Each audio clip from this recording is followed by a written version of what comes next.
الحمد لله رب العالمين والعاقبة للمتقين والصلاة والسلام على أشرف الأنبياء والمرسلين وعلى آله وصحبه والناس أجمعين أما بعد.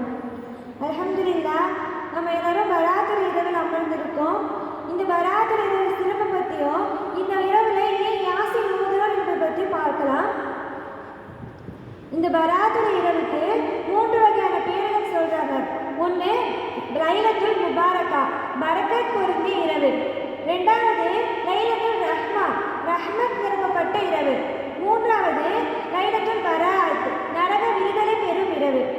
குறிப்பா இமாம் இக்ரிமா ரஹ்மத்துல்லாஹி அலைஹி வஸல்லம் அவங்க அறிவிக்கிறாங்க, பராத் என்ற அரபி சொல்லுக்கு விடுதலை என்ற பொருள் இருக்கு.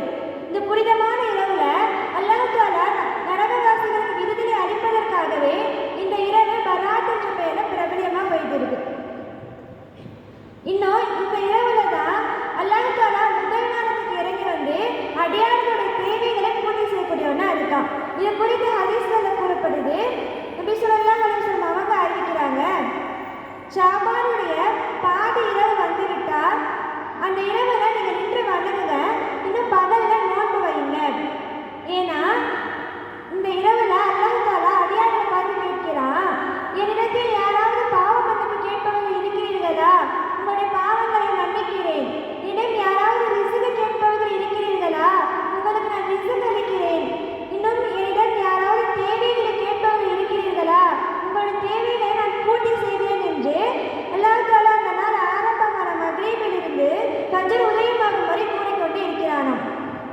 இன்னும் மற்றொரு ஹதீஸில் ஆயிஷா ரலியல்லாஹு அன்ஹா அவங்க கூறுகிறாங்க, நபி ஸல்லல்லாஹு அலைஹி வஸல்லம் அவங்க அன்றைய நாள் என் வீட்டில் இருந்தார்கள். தூங்கிக் கொண்டிருக்கும் போது அருகில் பார்த்த நபி அவர்கள் காணவில்லை. சரி, மற்ற மனைவிமார்கள் வீடுகளுக்கு சென்றிருப்பார்கள் என்று எண்ணி ஆயிஷா ரலியல்லாஹு அவங்க தேடி பார்க்குறாங்க. ஆனால் நபி ஸல்லல்லாஹு அலைஹி வஸல்லம் அவங்க மதீனாவில் உள்ள ஜன்னத்துல் பக்கீ என்ற ஒரு கபர்ஸ்தான்ல துஆ செஞ்சுட்டு இருக்காங்க. இதை பார்த்து ஆயிஷா ரலியல்லாஹு அவங்க ஆச்சரியமாகி போய் கேட்குறாங்க, யா ரசூலல்லாஹ், இந்த நேரத்தில் இங்கே என்ன செய்யறீங்க என்று. அப்போ ஒரு நபி ஸல்லல்லாஹு அலைஹி வஸல்லம் கூறுறாங்க, ஆயிஷாவே, இந்த இரவுல தான், அதாவது அந்த இரவு வந்து ஷாபானுடைய 15வது இரவா இருக்கு. இந்த இரவுல தான் அல்லாஹ் தஆலா முதல் வானத்துக்கு இறங்கி வந்து அடியாருடைய பாவங்களை மன்னிக்கிறான். எந்த அளவுக்குனா, கல்ஃபு கோத்திரத்தார்கள் ஒரு கோத்திரத்தார்கள், அவங்க வந்து ஆடு மேய்க்கிறவங்க. அவங்ககிட்ட அதிகமான ஆடு இருக்கும். அவங்க ஆடுகள் வந்து செம்மறி ஆடுகளா இருக்கும். இந்த செம்மறி ஆடுகள் உடம்புல எவ்வளவு முடிகள் இருக்குமோ அந்த அளவுக்கு எண்ணிக்கையிலான மக்களை நரகத்திலிருந்து விடுதலை செய்யறான். இவன் அவருடைய பாவங்களை மன்னிக்கிறான்னு ரசூலுல்லாஹ் சொல்லியிருக்காங்க. இது மூலமா என்ன தெரியுதுன்னா, இந்த இரவுல அல்லாஹ் தஆலா நம்முடைய பாவங்களை மன்னிக்கிறான், இன்னும் நம்முடைய தேவைகளை பூர்த்தி செய்யறான்.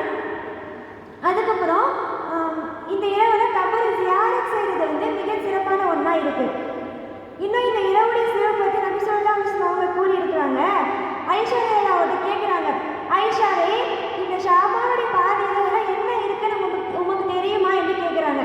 அப்போ ஆயிஷா ரலியல்லாஹு சொல்றாங்க, யா ரசூலல்லாஹ், இரவுல என்ன இருக்கு என்று கேட்கும்போது நபி சொல்றாங்க, இந்த இரவுல தான், அதாவது ஷாபானுடைய 15வது இரவுல தான் அல்லாஹ் தஆலா இந்த வருடம் முழுக்க பிறக்க இருக்கிற குழந்தைகளையும் இன்னும் இந்த வருடம் முழுக்க இறக்க போகிற மனிதர்கள் பற்றிய விவரங்களை எழுதுகிறான். இன்னும் அவருடைய அமல்கள் இந்த இரவு தான் உயர்த்தப்படுது. இன்னும் அவர்களுக்கு உணவுகள் இந்த இரவு தான் வழங்கப்படுது என்று கூறியிருக்காங்க. இது மூலியமா நமக்கு என்ன புரியுதுன்னா, இந்த இரவுல தான் அல்லாஹ் தஆலா இந்த மனிதருக்கு இந்த வருடம் முழுக்க இந்த ரிஸ்க்குகள் கொடுக்கணும் என்று அல்லாஹ் தஆலா நிர்ணயிக்கிறான். இன்னும் நம்முடைய கலாக்கதிர் மாற்றக்கூடிய இரவாகவும் இது இருக்குது. நம்ம கேட்கக்கூடிய துஆவால அல்லாஹ் தஆலா நம்ம கலாக்கதிரை இந்த இரவுல மாற்றி அமைக்கிறான். இன்னும் நபி ஸல்லல்லாஹு அலைஹி வஸல்லம் அவங்க அறிவிச்சிருக்காங்க, அல்லாஹ் தஆலா ஷாபானுடைய 15வது இரவுல அவருடைய அடியார்களை எல்லாருடைய பாவங்களையும் மன்னிக்கிறான். ஆனா இணை வைப்பவங்களையும்